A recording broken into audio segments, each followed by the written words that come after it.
All right, we are live on Facebook, LinkedIn. Give me 1 second.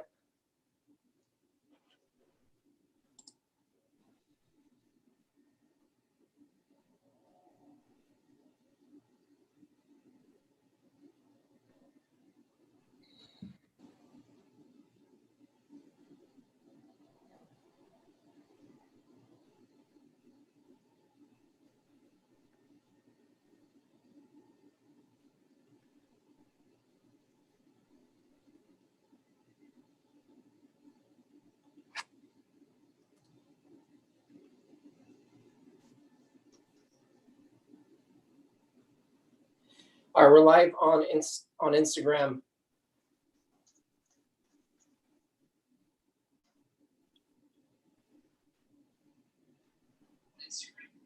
Welcome, everyone. My name is John Hurry, CEO and co-founder of WindowsWear. We're joined here with the whole WindowsWear team, including Raul Tovar, creative director, Jolene Mujica, head of trends and tours, and others. As you know, we love to showcase every single week a different member of the WindowsWear community. We have about 24,000 members of WindowsWear all around the world, and we not only love to showcase the work that everyone is doing globally, but we also love to highlight some very unique and creative and innovative leaders within the industry as an opportunity for everyone to learn, share, engage, and connect. Today, we are honored to have Tim Cheche, who is a consultant of Tim Cheche Consulting, join us today. And Tim has been a member of the WindowsWear community for many, many, many years. And actually, he's going to be talking about his experience, his background, and most importantly, his truths. So obviously, you know, his presentation today is called 10 Years, 3 Brands, and 4 Truths. And so, you know, in regards to the 10 years, I think we all know, you know, what that means. And the 3 brands, Tim has been a retail executive at very impressive brands, including CELINE, NORDSTROM, and BARNEYS, New York. And Tim, I know you're going to take it from here. We'd love to learn more about these 4 truths that you are going to be sharing with us today. So Tim, thank you again for joining us, and we'll take it from here. Great. Thank you, John, and good afternoon, everybody, and thanks for the invitation to share some intelligence. You know, my professional background is in retail, and more recent years in online as well. And ever since my first job in high school in retail, I always equated it with theater, with the actors and actresses and stage sets. And I've loved it ever since. My journey over the years has provided me with a really broad range of experience with multi-brand, mono-brand houses, luxury, moderate, full price, off price, both in the US as well as Europe. I think there's a slide that'll show you some of the organizations that I've worked with along the way. It's been an incredible journey. In addition to those basic leadership disciplines that I was required to have, is that I was, as a subtext, always known as a developer, launch, fix it kind of a guy, whether we were launching a warehouse sale at the LA Convention Center or opening stores in London or in a variety of stage sets, so to speak. That became kind of a subspecialty of mine. In my most recent role now, I've relaunched my consulting business since my last assignment at Nordstrom, where I really focus on customer experience, team training and development, and then special projects depending on what the needs are, where I combine, you know, my experience, which is more than 10 years, as with modern applications to what is going on today to be able to achieve results. So my little plug is that I have a website, it's www.timcheche.com.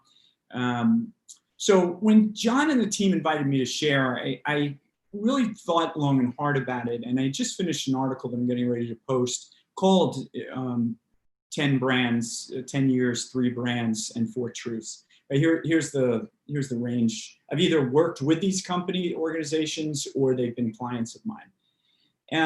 So it just really is based on a reflection of the last decade or so to get a perspective on moving forward. I think in these times, this is required of all of us, whether it's personally or professional, to be able to, sometimes kind of have to look back to then help chart the course on moving forward.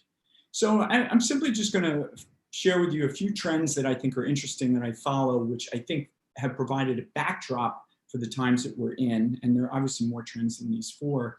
A couple of stories about each of these companies that I worked with, and then the four unequivocal truths that I take away from that and would look to share and underline with you. So at any time, if there's questions or stories or something you feel like you'd like to contribute, please stop me, let me know, or send a note. So going into it, a few trends that I've been tracking pre-pandemic, or there are a few of them. One is that I believe shopping patterns are changing, and they're changing dramatically. Clients are more informed and they have more choices than ever before. And this is obviously pretty well documented, depending on where you get your information. But I do think the shopping patterns are changing. The second one is the online growth. Right now, depending which researcher you work with and how they define commerce, the estimate is that between 15 to 18% of all commerce in the United States is online, and part of US sales, and is expected to double by 2025, which is a huge shift that's resulted in a physical space correction that's going on, that will be going on for some time. Another study that I read, every American has 26 square feet to themselves of shopping space in this country. The next closest country is Britain with 6. So you can see that there's probably some corrections that are going to continue while the square footage thing gets figured out with the growth of the web. Third trend that I look at is there's a shift, overall shift in the category of what's being retailed right now. It's moved and grown. The growth areas are food and beverage, conveniences. I mean, it's segmented now with Target and some of the other stores, even now, that are doing rather well. As well as specialty and mono brands that want to be vertically integrated and control all forms of distribution, whether it's wholesale, retail, or online, as well as web-based entrants. I forget, there's that name. It begins with that big web-based company, begins with an A. They're looking at retail spaces because they know they want to build relationships with their customers in a physical space as well as online. And the last one that I'll just mention is the demographic evolution that's going on. If you cut the shopping community in half, to the older half and the younger half, and while they're not mutually exclusive, there are some tendencies and behaviors that reside in each. The older half has a lot of stuff and things. They're into moments and family and travel and wellness, and yes, a level of exclusivity. The younger half are image driven, and not just picture image, but also image style. There is a social and environmental consciousness to how and where they choose to shop. They're not loyal. And so there is, and they're very social media savvy. So there's an interesting confluence of how the demographics are evolving with who is shopping and what their patterns are. So having said all of this, it just underlines my point, if you remember anything today, is that retail is not going away. It's simply evolving. It was doing that before the pandemic. Certainly it is now. There will be new challenges, but it will be afterwards for the years to come. So those 3 brands that I'll talk to you about briefly, just a few stories. The first that I'll share with is BARNEYS New York. I was with them for several years. They were a luxury fashion art house. It started in 1923 with just $500, a pawned off wedding ring, and grew from there into being a very merchant-driven organization that was so adept to being able to identify new and emerging fashion artists that were out there. They were responsible for bringing so many brands to this country over the last several decades. It's really amazing to watch. I would also say that particularly in New York, and then went on to their other locations in Los Angeles and elsewhere, their approach was to make sure their stage set, the community of folks in sales and leadership and operations, reflected the city that they served. And that's a little bit different than some firms, retailers, or brands that want kind of this monochromatic person that just kind of stands there and fades away. they enjoyed the artistry and the connection and what that experience was as people discovered great product. I will share just one story. Fred Pressman, the second generation, Barney's son, used to come onto my floor. I worked with him for years, and he would just come in and listen to the conversation that a sales associate would be having with a customer. And he would stand literally 5 or 6 feet away. It was kind of a little space intrusive in today's terms, but he would just listen. And after the conversation was concluded or the sale was transacted, he would go up to that associate and share maybe some praise, maybe give them some pointers on some of the selling behaviors that were involved, or ask, why did you walk that customer? Why did they leave without having something in their bag? Why did we send them out empty-handed? Certainly, if there was an issue he had with the associate, he would find me, and we would work on that together to continue to train and develop better. But on the merchant side, if there was some reason that they walked out empty-handed, he would go to the phone when those phones were still attached to the walls. And within 15 minutes, the merchant team, most of the merchants, were in a cab up from the downtown location and come up to understand what he wanted to say and bring close what the customer experienced, so we weren't walking a customer. So he was very, very connected to what was going on the experience side and on the product side, and it stayed with me. We also developed the off-price business too. We had 15 outlets around the country that I was responsible for. We had warehouse sales twice a year in New York and Los Angeles. And those are major multi-million-dollar undertakings. And when I got into that role, we really looked at elevating what the experience was like, looking at the margins on product, as well as looking at the visuals to make sure that it was a more reasonable sibling to the full price division. Then in recent years, a leadership strategy that focused on improving the store network profitability, because they had many locations at that time, some in more challenging markets, as well as a more refined merchandise approach than perhaps in the past, as well as figuring out how to energize their web business, ultimately failed during a very challenging period. And as probably many of you know, they filed Chapter 11 earlier this year. It was very sad. It's kind of ironic because I do believe in my heart of hearts that the very element that put them on the map and had so much success over the years with fashion and finding the best artists out there is in fact very much the center stage on a global level today. It's not so much about these mega designers in prior chapters, at least in the United States. It's more about new and emerging. And that's where people can explore and find new things. So in CELINE, I was there during the Phoebe Philo design period, and she created a really updated modern design approach that grew this luxury LVMH monobrand to 150 stores worldwide. The merchandise appealed to a range of professionals and socialites and global fashion followers, as well as just aspiring folks that even if they had a wallet or some sunglasses, they had membership and were beginning to understand this luxury brand.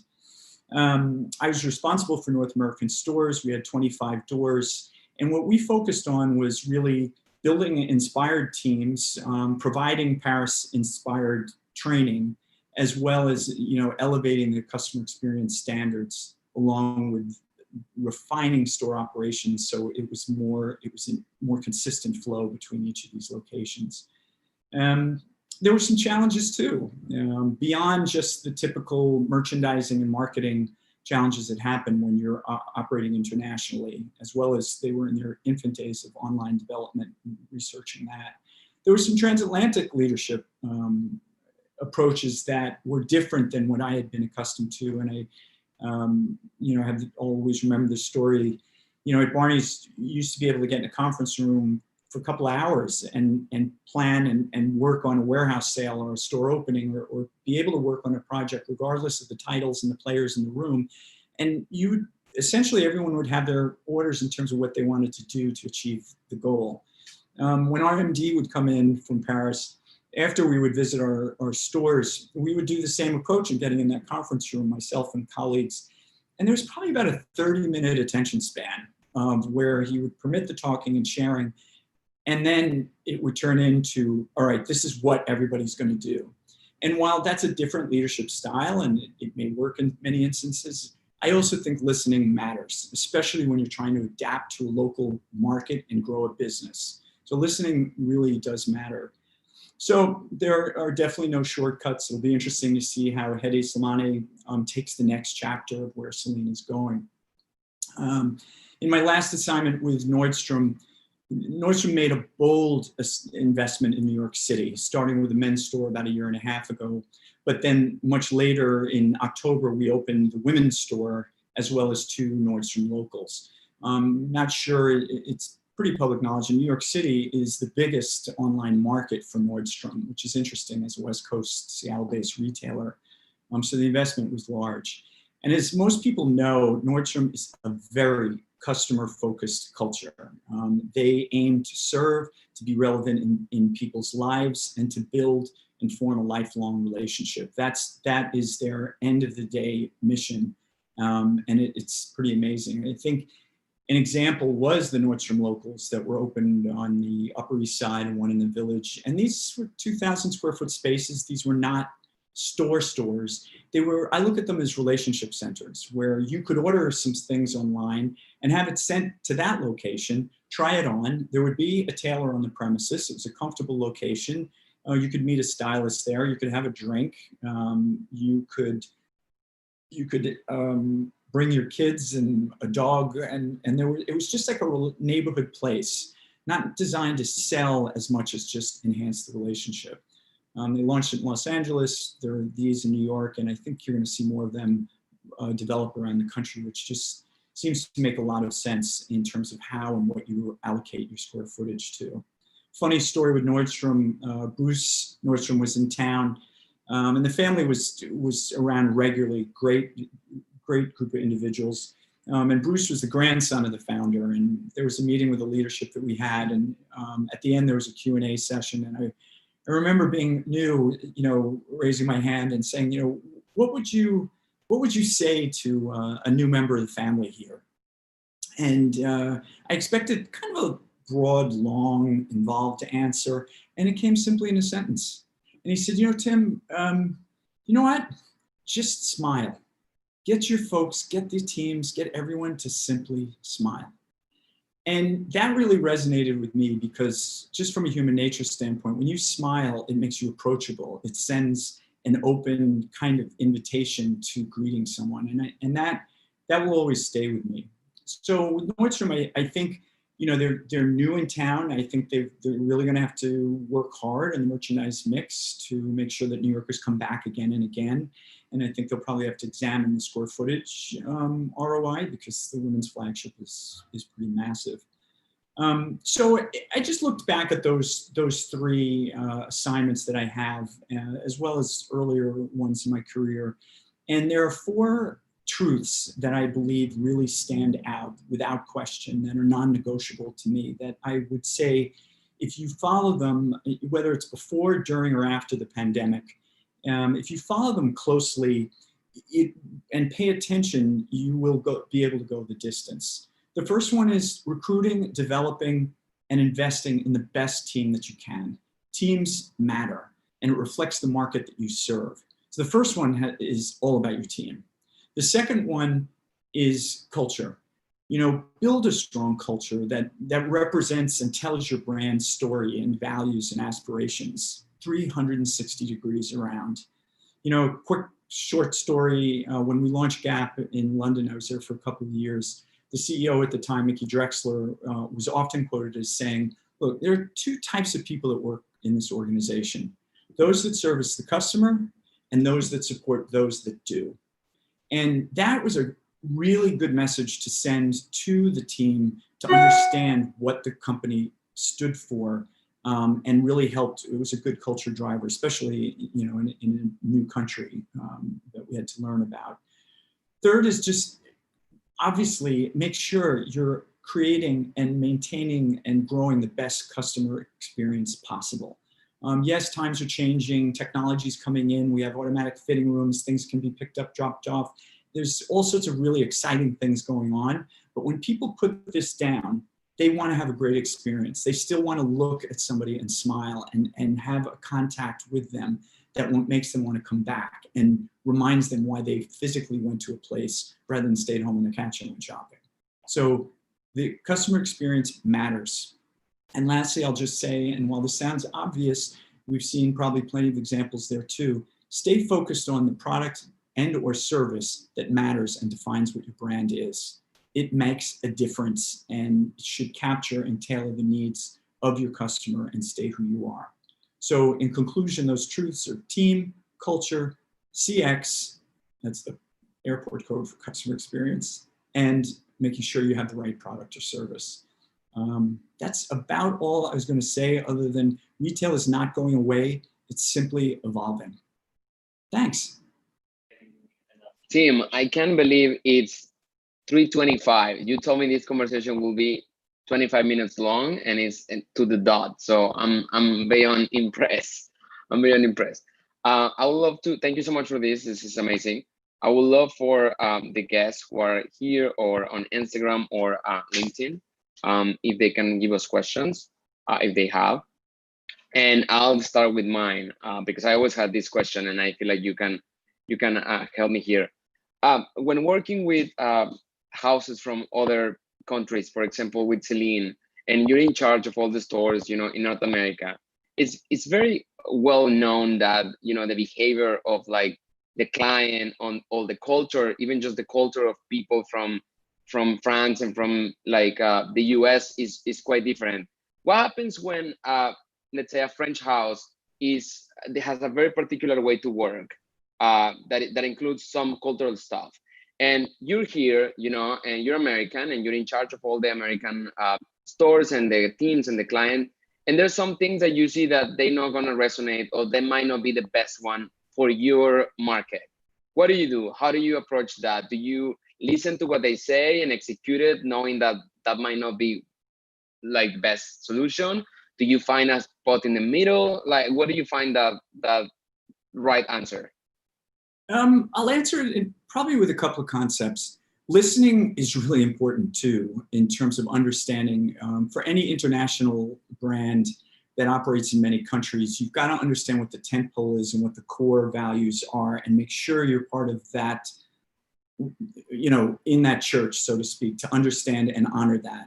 And that takes a lot of forms in terms of understanding the history and what makes the product different. So you really have to ascribe to those amendments that matter. So one is definitely study, listen well when folks are visiting. I think the word balance comes into mind because it's a balancing act a little bit, particularly if you're in a leadership role beyond one store. You are the expert. I know the difference between San Francisco and Los Angeles and Woodland Hills and these different markets. So you do bring a level of expertise. But you got to make sure you know what you know to be able to share back. The other thing is that you have to prioritize. You cannot sit there with a list. If someone comes in from Paris and it's very clear, especially when you're relaunching a brand or, you know, there's a lot of evolution going on, particularly in the luxury houses.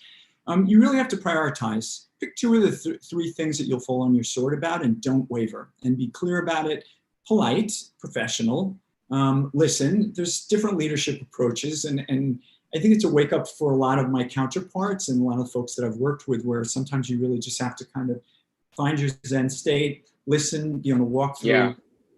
But then at the same time, maybe at the end of the day, and we did several like cross-country tours to a dozen stores, and I learned to listen quite well, but also then stand clear and firm on what it is that you know. And sometimes you're going to lose. Sometimes it's going to be like, you know what, you obviously, you're the MD, you have the final say.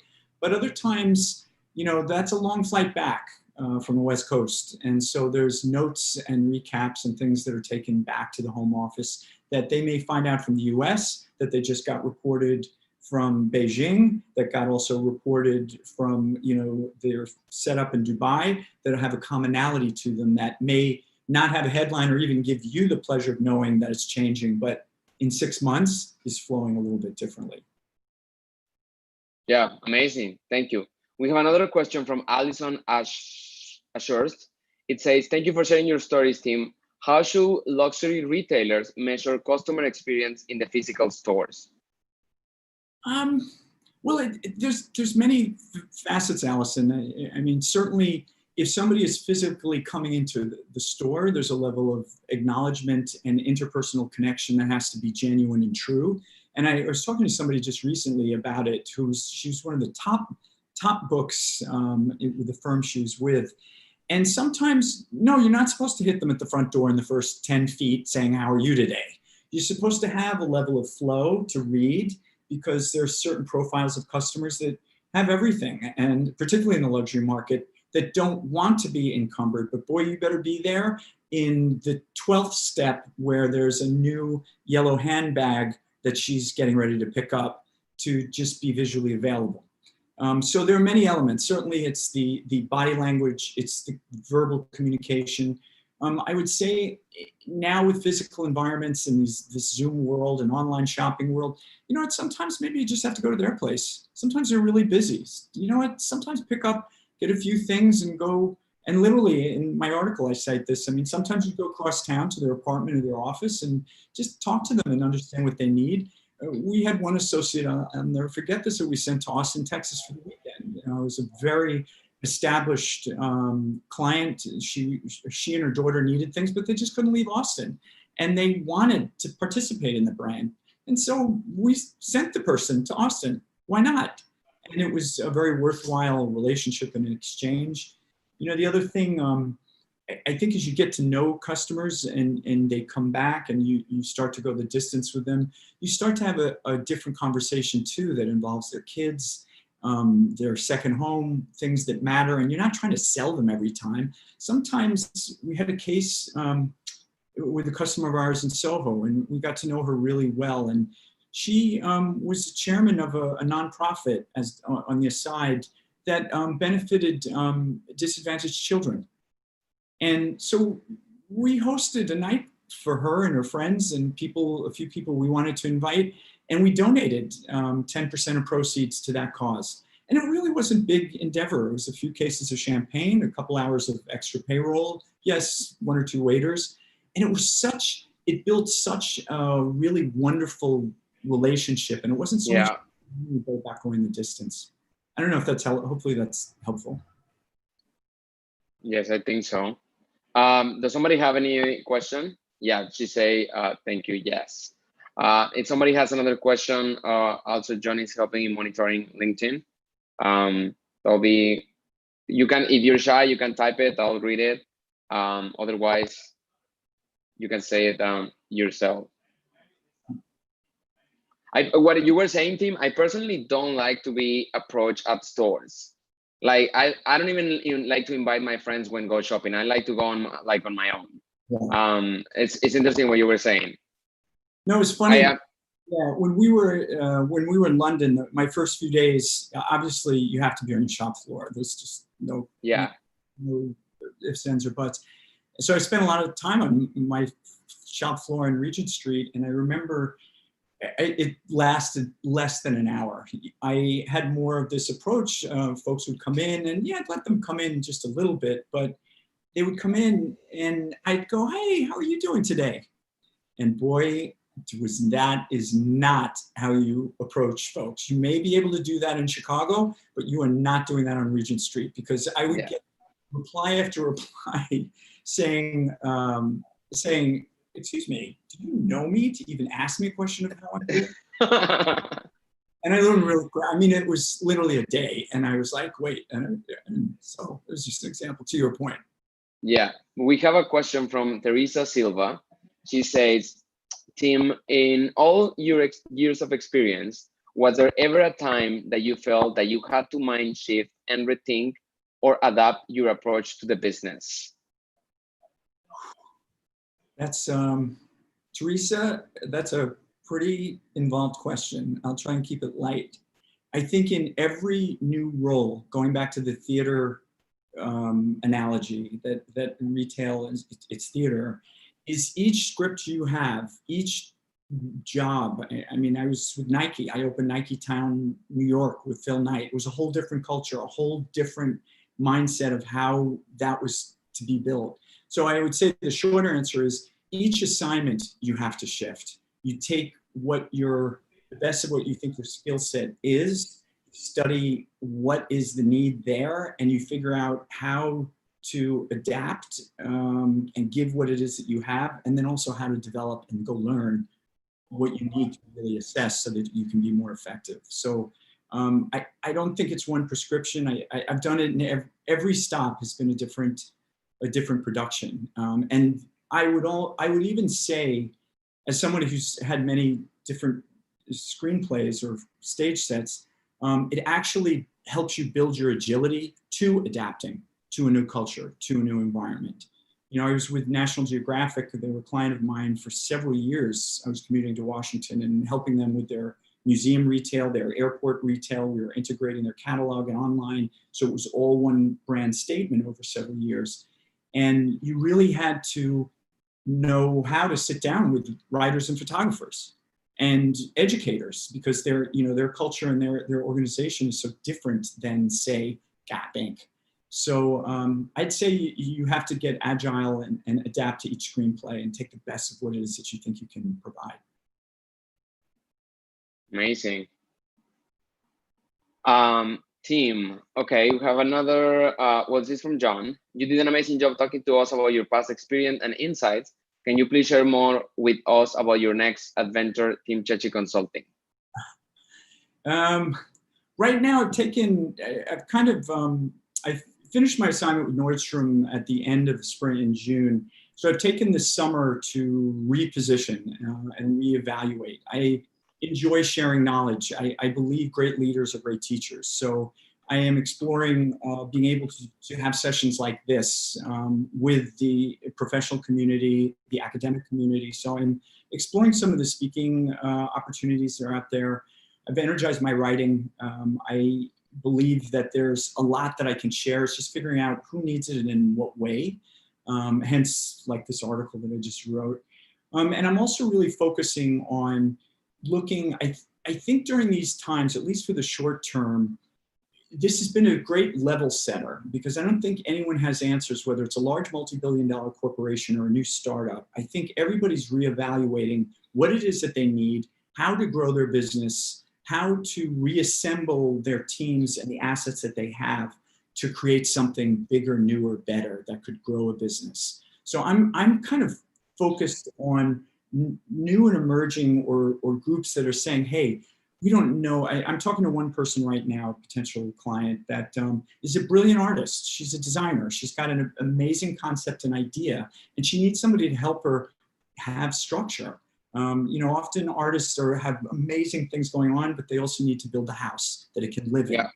So that's an example of someone who it's exploratory at the moment, but I'm engaged with. So I'm looking really on those three fronts. The other piece is just really energizing relationships that we have through LinkedIn, through Instagram, through the different companies. I think some of my best assignments have been through people that I've worked with, that have known what I was about or knew what the companies needed. So sometimes that's a really important thing to do. I think we all need to do that now, especially with these uncertain times. It's a challenging time. I would also use this short soundbite to give my hats off to a lot of people in the retail industry that are having to pivot and be comfortable with being uncomfortable, which is like a quote of the year done with. But because there's so many talented folks out there, I would say, if anything, from a word of encouragement, is figure out the things that you do well and reposition them, because they're needed. It's not going away. It's just, there's a change going on. There's so many talented folks out there that I've known through the years that have a lot to offer. So I think, yes, we need the economy better and some stability. And so I'm not glossing over some of the months ahead, but I do think in terms of going the distance, assess what you have, what you do, what your history is, and who would be interested in learning and engaging more. And get out of your box too. I mean, if you've been in a role for 20 years with a large multi-billion-dollar house, you know what? Shift it. This is your time to maybe try something new or have a different angle. And if you fail, it's okay. That means you're moving. Yep. Perfect. Tim, we have another question.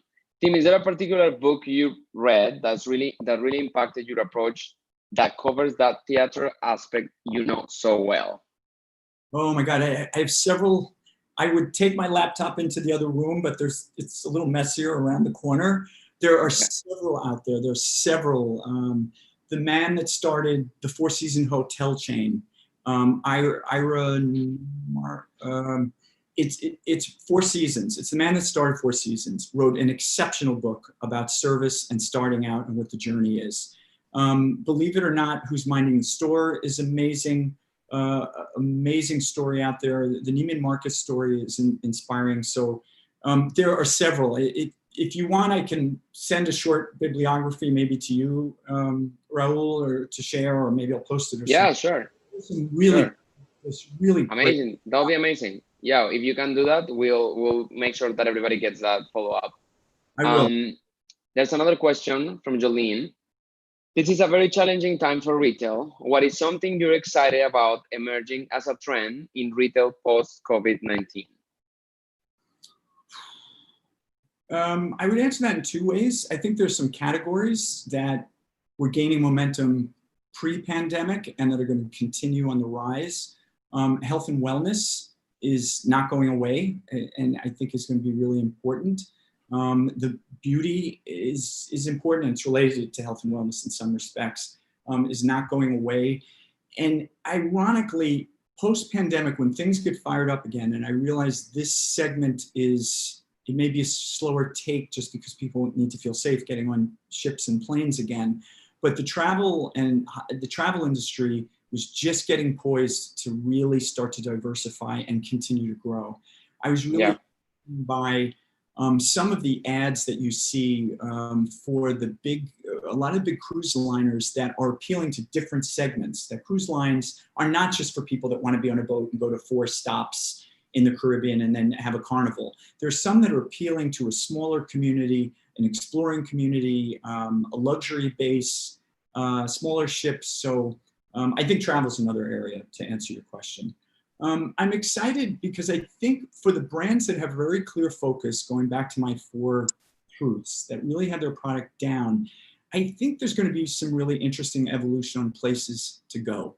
I am studying Amazon because I think what they're looking into doing is, they may not occupy every Simon mall where, one of the large department stores went out, but they're looking to develop a physical presence where there's an experience involved. So they may do a restaurant, they may do a small bookstore, which they've already experimented with. They may do some things that make you want to come back and get out and or go downtown to some place. So I do think there's going to be some pent-up demand also because we've all been locked up in our apartments and neighborhoods and towns, where eventually you're going to want to just kind of just breathe and go experience something. So I think that holds promise. And again, not tomorrow afternoon, but I do think as we move into next year and as people feel safer, and that's a very core human need, that people will want to start to go out and explore again. And there is some business being had, obviously online, but even from what I know, at least on the luxury side, those folks want to get dressed to go to their barbecue and look great. And, I was fulfilling web orders during the pandemic with NORDSTROM, and we were selling a lot of shoes, a lot of beauty, and some really nice designer items. And it was because she just wanted to look great and feel great, even if it was just her and her family in the kitchen, or maybe now she can go down the block and safely space with 6 other people, So I think there will be some pent-up demand too. Awesome. Tim, you have so many questions. Rosemary Johnson, Tim, so honored to have worked under your leadership. What are your thoughts on the future landscape of New York City with all the brick and mortar closures? It's going to take some time. It's a really sorry state. I think it's a complex answer. I think some of the core neighborhoods like Soho, Midtown, Madison Avenue, West 57th Street. I think over time they're going to evolve and come back. I mean, look at the investment that Tiffany is making on 57th and 5th, where they're adding a layer on top, a really modern space. I do think over time they'll come back. I'm very bullish on New York City over the long term because this is our biggest economic investment in the country. Having said that, there's also a leadership issue in place. There's some laws in place. A lot of the commercial real estate, and there are half a dozen really big firms that own a lot of the property that at a certain point have to begin to have government guidance and leadership and rules that say, you know what, you cannot put a for rent sign up for 5 years because you're now prohibiting small business from evolving in the city. So I think part of what needs to happen in New York City is a leadership thing. And with the new mayor coming next year, we may see some more dramatic change there. It's going to take, the short answer is it's going to take some time. But long term, I do think folks eventually will come back. This economy is too large. There are too many industries based here, banking, finance, retail. There's too many communities that are invested here. And my other half works from home. And you know what? Working from home has worked for the last 6 months. I think there's going to be some change in what the expectations are to work home for another 6 months. That will start to shape the landscape too a little bit. Amazing. If anybody else has a question, speak now or forever hold your peace because the master is leaving. I have one question, team. And now that you work in your own firm, I hope your response is not biased. What's a brand that you might not necessarily like shop or consume, but what's a brand that you send or because of the customer experience or because of the culture of what's a brand that you look up to in a way of like cultural behavior? Can you, if there's any? Can you ask that in a shorter way? Like, yeah, like what's a brand, you know, we all have brands that we consume and that we love. But the younger generations, I was reading an article that says the younger generations, they seem to support and shop from brands that have some kind of like purpose. You know, the older generation, they used to just buy from the brands because of the product, because they were desirable, whatever, no matter if they were going to the store, they treat them like, you know, no one. So what's a brand that you love, or that Team Chachi love, because of what they represent or that they have a great customer experience or because any reason? I think you're putting me on the spot, Raul, honestly, because the minute I bring up a brand okay, that interpret it differently or have had different experiences, yeah, I think there are a lot of great brands out there, and I can share just the experience that I've had with some that make me go back, you know, and again, I can hear it now. Oh, I had a no, what are you kidding? It's, yeah. But I mean, I've had great experiences at Crate and Barrel and for years. Okay. Yeah. There's the consistency with them and it brought me back often. I will tell you, and they're having a lot of trouble and figuring themselves out, whatever. But, you know, J. Crew in their day, in their time, I had an experience with them. I was just regrouping. It was when I had just joined Nordstrom, and I was getting a few items, and I spent a little bit of money, whatever. And I got the thank you note and the handwritten note, whatever. But I got a follow-up several months later and saying, look, I realize you're really busy, but if you ever want to come into the store before or after store hours to shop, or if there's something you need, please let me know. I'm happy to help you out, whatever. Amazing.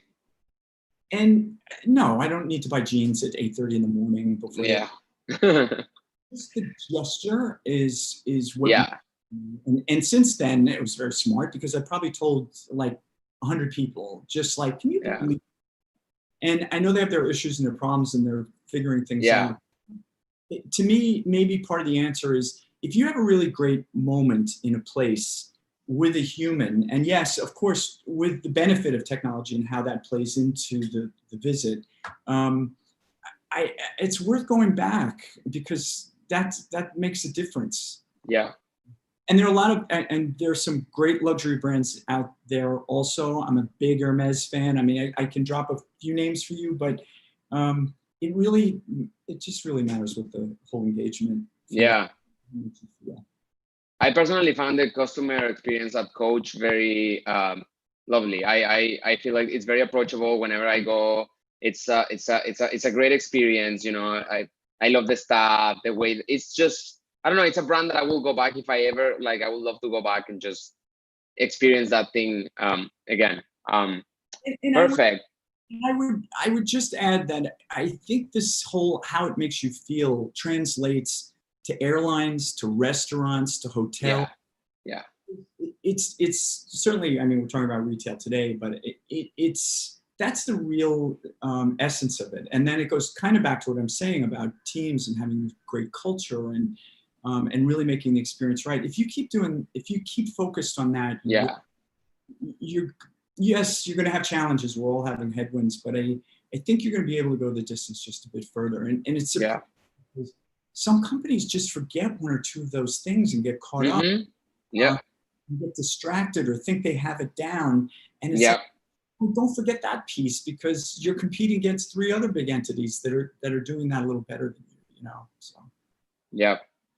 I also forgot to say that I love the customer service at Chase. Okay, perfect. Team, Teresa said, Team, you were such a delight to work with, a truly well-rounded leader. I agree.